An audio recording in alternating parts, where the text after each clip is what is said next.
எனக்கு ரொம்ப அசிங்கமா இருக்குப்பா. நீங்க இவ்ளோ செல்வா கூட இருந்தும் சிவாவை சிந்து கிட்ட இருந்து பிரிக்க முடியலையேப்பா. சிவா எனக்கு திரும்ப கிடைப்பானாப்பா? சொல்லுங்கப்பா. டோன்ட் வரி, கண்டிப்பா உன் சிவா உனக்கு திரும்ப கிடைக்கும். அதுக்கு நான் பொறுப்பு.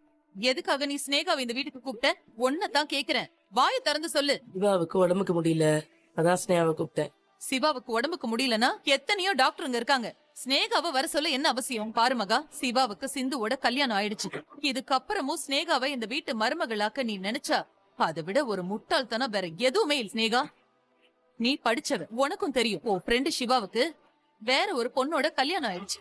நீ சிவாவை மறந்துட்டு வேற ஒரு வாழ்க்கையை தேடிக்கிறது தான் உனக்கு நல்லது. மகா, நீதான் இந்த வீட்டுக்கு மருமகளா வரப்போறேன்னு சொல்றது எல்லாம் நம்பிக்கிட்டு இந்த மாதிரி தப்பான கேவலமான விஷயம் எல்லாம் நீ பண்ணக்கூடாது.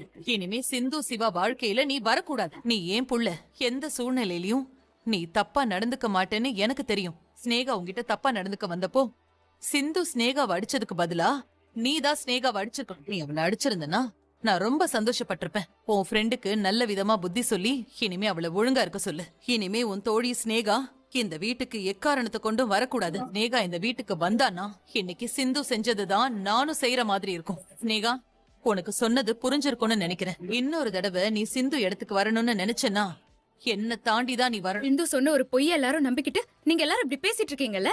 ஆனா ஒரு நாள் சிந்து சொன்னது எல்லாமே பொய்ன்னு நாங்க நிரூபிப்போம். அன்னைக்கு சிந்து மட்டும் இல்ல, நீங்களும் எங்க எல்லார் முன்னாடியும் தலை குனிஞ்சு நிப்பீங்க.